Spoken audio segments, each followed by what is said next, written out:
Victoria's Police Minister is standing by his decision to dump his former ministerial advisor Tristan Weston, even though he's no longer the subject of a criminal investigation. The Office of Police Integrity had accused Mr Weston of 6 counts of misconduct for waging a campaign to bring down former Police Chief Simon Overland. But now the OPI has decided a prosecution isn't in the public interest, and Mr Weston says he's the victim of a witch hunt.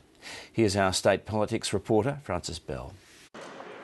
Peter Ryan effectively cut Tristan Weston loose from his ministerial office last year, and he maintains it was the right thing to do. It is water under the bridge, and I wish Mr Weston well. The Office of Police Integrity had been considering criminal charges against Mr Weston since last October, when it accused him of 6 counts of misconduct for waging in what it described as an energetic campaign to bring down the former Chief Commissioner Simon Overland. But the acting OPI Chief, Ron Benighton, wrote to Mr Weston last month, telling him no action would be taken. In a statement, the OPI said Mr Benighton formed the view that a prosecution was unlikely to succeed, and it was therefore not in the public interest to initiate proceedings. I would hope that everybody is now able to move on with this. The fact is the report was tabled. The OPI has now made its final determination in relation to it.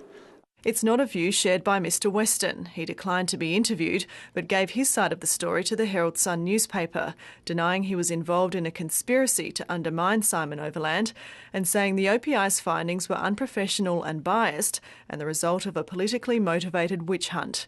The comments have been backed by his friend and fellow OPI critic, the Liberal MP Bill Tilley.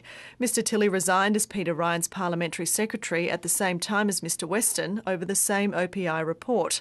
But he won't be drawn on whether Mr Weston is owed an apology. The Deputy Premier has to reconcile that with himself. That's a matter for the Deputy Premier, Peter Ryan, and for him to make those decisions. I can't speak for the Deputy Premier on those matters. He says Mr Weston has struggled to gain full-time employment since resigning from his government role. Francis Bell, ABC News, Melbourne.